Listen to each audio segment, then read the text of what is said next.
A ya? Kelas A, kita buka ke startnya dulu.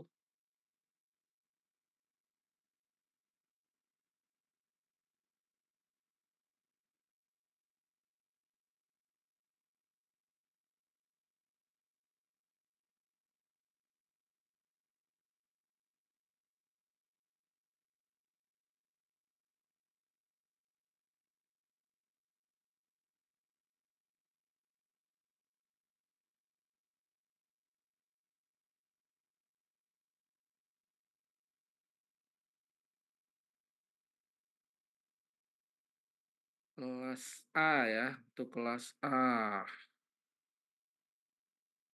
Oke, untuk startnya silakan diisi dulu ya. Ini lanjutan ke pertemuan sebelumnya. Saya lihat dulu.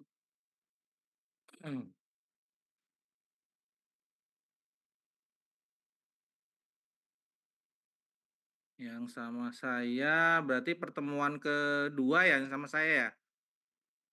Pertemuan kedua ya. Kita lanjut di sini masih tentang pembahasan dan pengenalan tentang tradisional, komplementari dan herbal medicine serta sistem pengobatan di Indonesia ya. Oke, baik. Sambil saya siapkan dulu kelasnya. Saya buka kelas dulu ya. Pertemuan ke-10 ya hari ini ya.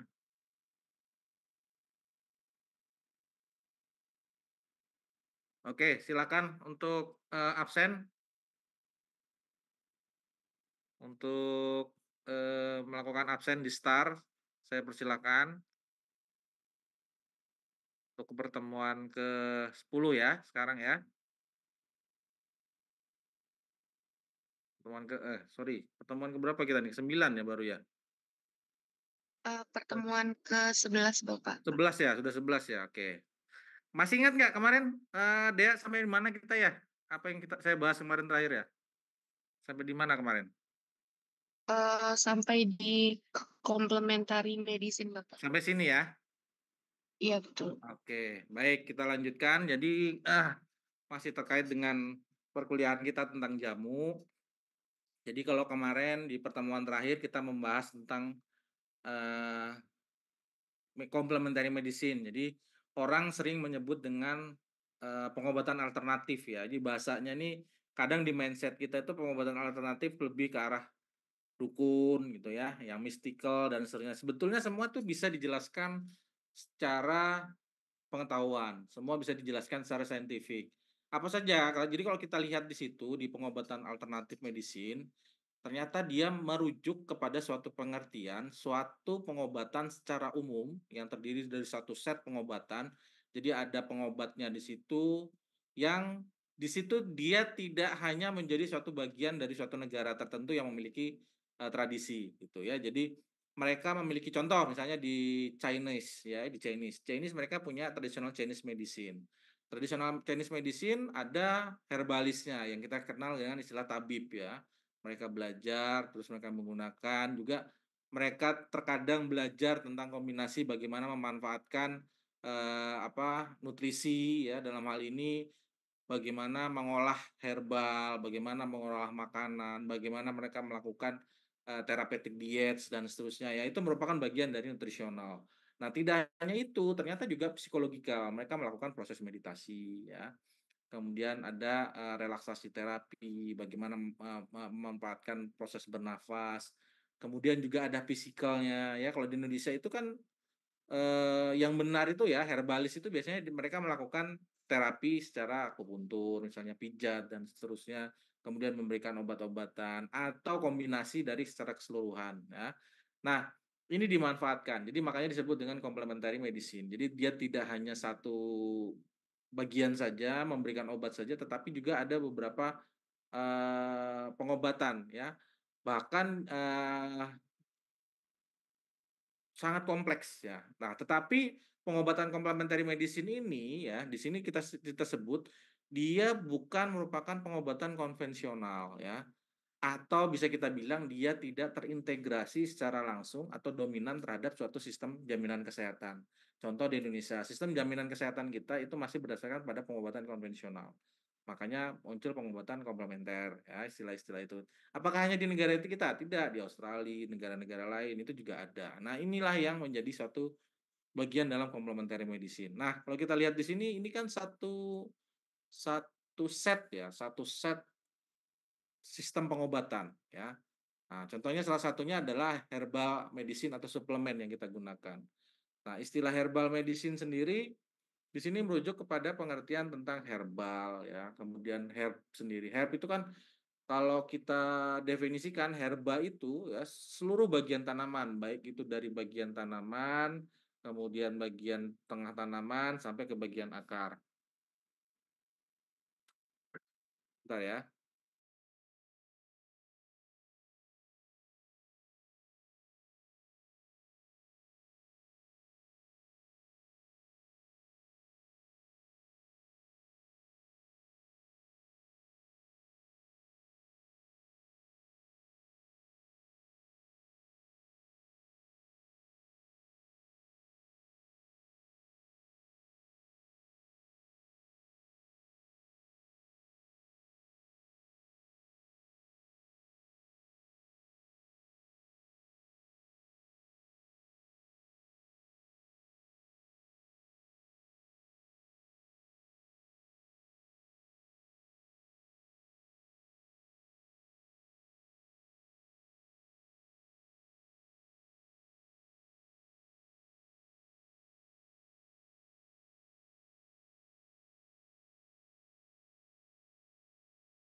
Ya, kita lanjut lagi ya. Jadi herbal medicine itu termasuk diantaranya herba. Herba itu berarti dari bagian atas tanaman sampai bagian akar. Contoh yang bisa dimanfaatkan sebagai herba itu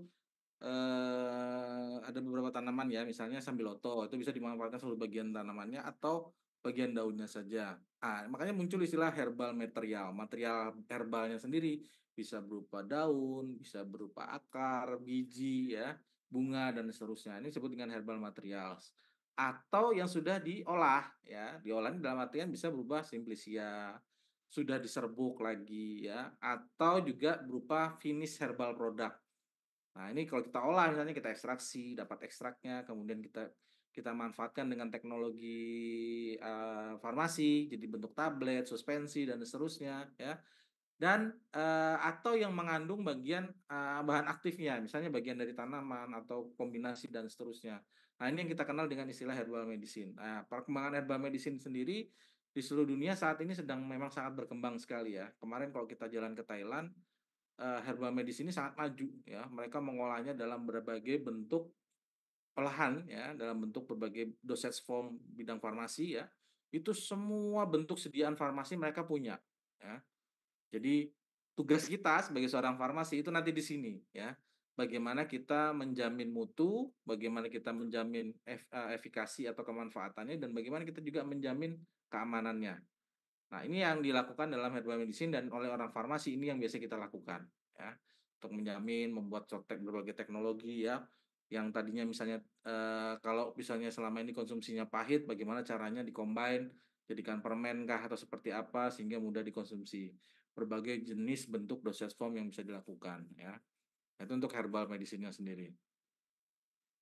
Nah, kalau kita perhatikan lagi, pengobatan tradisional dan pengobatan komplementer itu adalah suatu, praktek kesehatan di mana mereka memiliki, sejarah historis dan bahkan terkait dengan kultural di suatu negara tertentu. Nah ini, sangat kuat kaitannya ya. Jadi bahkan kalau kita lihat, saat mereka berkembang menjadi bagian dari suatu, apa namanya, kultural ya dari suatu kebudayaan tertentu dan berubah bentuk menjadi suatu traditional medicine yang kadang dia bisa melewati suatu region tertentu gitu, dibawa. Contoh misalnya pengobatan traditional Chinese medicine di Indonesia kan banyak juga sekarang ya. Nah ini akarnya kuat dari Chinese tapi dibawa ke Indonesia ya. Atau juga beberapa bentuk ya yang bisa dikembangkan sangat maju. Biasanya mereka memiliki dokumentasi yang sangat baik. Nah ini contoh di Chinese, di Cina ini nanti kita lihat TCM-nya, itu catatannya dari sebelum Masehi. Jadi ada catatannya. mereka sudah tercatat dengan baik ya, kemudian, eee, terdokumentasi secara tersistematis, komprehensif, bahkan dikaitkan dengan pengetahuan ya, metodologi dan pengalaman historis. Nah, ini yang menjadi suatu kekuatan dan dia menjadi ciri khas suatu negara. Nah, contoh tadi TCM, Ayurveda di India, kan banyak ciri khas masing-masing. Nah, kita punya juga namanya jamu. Nah, jamu ini hanya satu permasalahannya. Nih kalau kita lihat ini, kan ada beberapa permasalahan kompleks dari obat-obat tradisional, ya. Jadi kadang ya, ini itu kan bersumber dari suatu etnik tertentu, makanya muncul istilah etnofarmakologi, etnomedicine, ya, etnofarmasi dan seterusnya. Berasal dari suatu etnik tertentu, ya. Nah, terkadang ya, ini hanya berdasarkan kepada pengalaman lokal dan ini biasanya tidak pernah terdokumentasi dengan baik. Nah, inilah yang menjadi permasalahan mengapa jamu kita itu baru mulai berkembang. Kenapa? Baru mulai proses untuk pendataan ya dan seterusnya, terdokumentasi. Kenapa? Karena sering menganggap ini suatu rahasia ya, suatu rahasia etnik tertentu, suatu rahasia keluarga tertentu yang tidak boleh diberikan kepada orang lain. Nah, yang jadi masalah, begitu pengetahuan ini tidak bisa ditransfer kepada, penerusnya atau tidak ada penerusnya yang mau meneruskan, maka pengetahuan tersebut akan hilang atau punah dan ini sudah sangat banyak sekali. Sehingga perlu dilakukan pendataan ya, dan ini sudah dimulai di Restoja tahun 2012. Jadi kita sudah dapat beberapa formula dan ini terus berjalan ya. Jadi ini sangat penting. Jadi penelitian nanti yang kalau Anda yang tertarik, mungkin di daerahnya tertentu ada tentang etnomedicine tertentu, itu bisa dimanfaatkan untuk bagian dari skripsinya. Anda bisa bisa kumpulkan ya, jadikan satu. Nah, ini tugas Anda untuk mengingatkan terutama pada masyarakat lokal ya. Saya yakin ini yang kuliah ini kan dari daerah-daerah tertentu ya. Nah, ini perlu, melakukan dokumentasi terhadap local experience yang ada, tradisional dan complementary medicine yang ada di sekitar Anda supaya tidak punah, ya. Hanya tinggal perlu dilakukan penelitian berdasarkan kepada pengetahuan saintifik, ya. Kita tinggal bawa ke laboratorium, kita uji dan seterusnya untuk membuktikan klaim-klaim historicalnya tadi, ya. Ini sangat sangat menarik gitu. Atau di Kalimantan Timur kan kita punya, subetnik Dayak yang sangat banyak gitu ya. Dari Kalimantan Timur bagian yang utara, tengah, sampai yang bagian selatan. Nah, ini semua punya masing-masing kekuatan sendiri yang historical experience-nya memang betul-betul kita butuhkan. Nah, kalau kita perhatikan juga ya dalam, pemanfaatan atau penggunaan obat-obat tradisional ya di beberapa negara, contoh di Afrika, WHO itu sudah sangat mensupport. Ini kita lihat di WHO sendiri ya, di Afrika. Contoh di Nigeria. WHO itu mengkonfirmasi mendukung untuk pengatasan COVID-19 dengan melakukan penelitian menggunakan obat-obat tradisional, ya. Nah, ini sudah mulai disupport ya.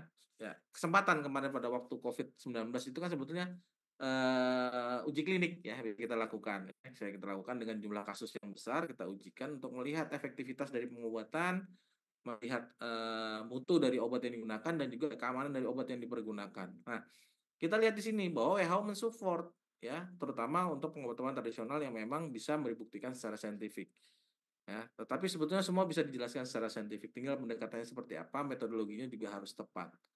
Nah, ini di Nigeria dan beberapa negara lain itu juga sudah memanfaatkan. Nah, ini ada beberapa,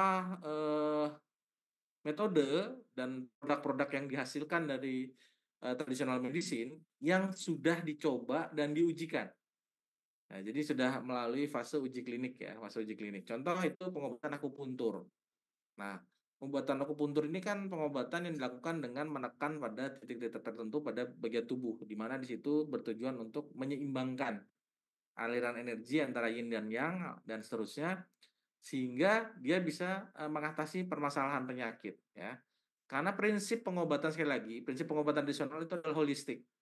Jadi kalau sakit kepala ya permasalahannya mungkin bukan kepala, mungkin misalnya tegang di bagian, leher ataukah yang lain dan seterusnya, sehingga perlu dilakukan penekanan pada titik-titik tertentu untuk merelaksasi pada bagian kepala sehingga ini bisa dikurangi. Misalnya, eee rasa sakit ya, kemudian tekanan darah tinggi, depresi ya, ataupun penyakit muntah dan seterusnya ya. Dan ini, akupuntur ini sudah dibuktikan bahwa memang bisa jelaskan secara saintifik ya, bahwa benar bahwa dalam tubuh kita itu, metabolisme itu begitu pentingnya ya. Akupuntur itu kan menekan titik tertentu sehingga menyebabkan metabolisme dalam tubuh itu berangsur-angsur pulih dan menormalkan yang seharusnya bisa berjalan. Nah, kemudian lagi produk contohnya.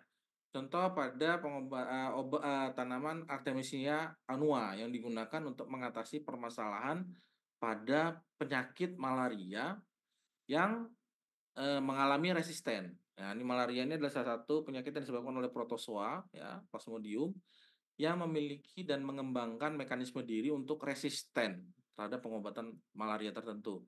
Jadi sudah ada malaria yang sudah resisten terhadap kloroquine, resisten terhadap obat-obat tertentu. Nah, akhirnya dikembangkanlah, Chinese herb ini, Artemisina annua ya, di mana dia ada kandungan artemisinin dan beberapa senyawa lainnya yang diberikan adalah ekstraknya.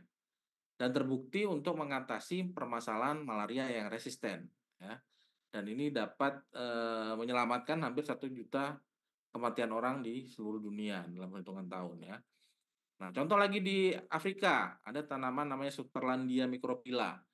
Nah, ini ternyata tanaman ini, informasinya ya, bisa meningkatkan body mass index pada orang yang hidup dengan HIV. HIV itu kan yang diserang adalah sistem imun. Sistem imun yang diserang maka berkaitan dengan sistem metabolisme dalam tubuh ya. Jadi, orangnya biasanya kurus ya dan seterusnya. Nah, tanaman ini ternyata betul dapat menyebabkan kenaikan body mass index ya, misalnya meningkatkan nafsu makan dan seterusnya. Jadi dia lebih tahan terhadap, kondisi sekitar ya, HIV walaupun dia terinfeksi HIV ya. Nah, ini contoh-contoh beberapa produk dan juga metode yang sudah dicobakan, di dunia. Nah, sekarang kita lihat lagi contoh sistem pengobatan yang perlu kita kenali ya, sebelum kita bahas lebih jauh tentang jamu, kita masuk beberapa contoh yang ada di dunia ya. Nah, ini ada 2 yang sangat mirip, sebetulnya prinsipnya pun jamu nanti kalau kita perhatikan itu mirip sekali ya. Bagaimana traditional Chinese medicine yang berasal dari Cina, Ayurveda dari India, itu prinsip pengobatannya sangat mirip. Jadi dia suatu sistem pengobatan ya. Jadi bukan kalau kita mikir TCM itu herbal herbal tanaman bukan, tetapi lebih ke arah, sistem pengobatannya itu seperti apa.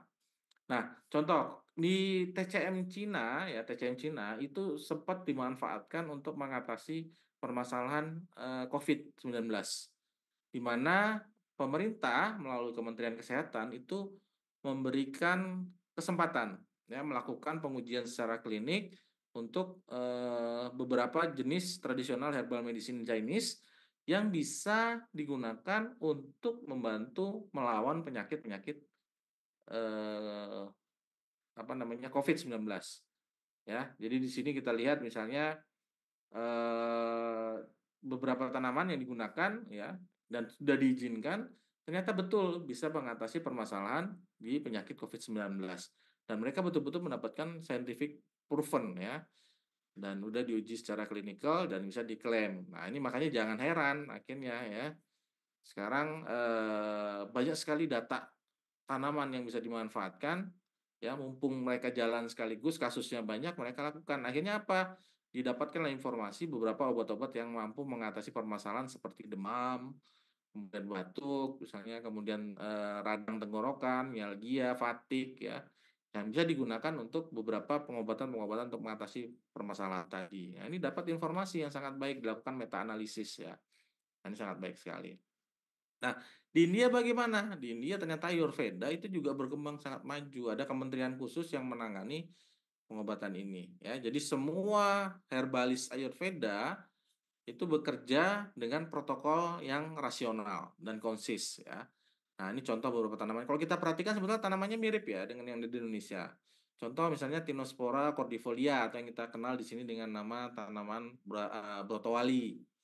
Kemudian Zingiber officinale, kelompok Jaya-Jayan, Curcuma longa, curcumin ya.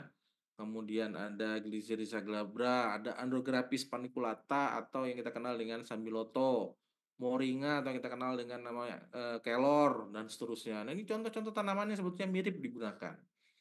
Nah, kasusnya pun mirip sama di Cina. Mereka melakukan clinical setting dan regulasi untuk penelitian COVID-19 melalui Ayurveda ya. Jadi suatu sistem pengobatan ya, yang di bawah Kementerian Kesehatan di India.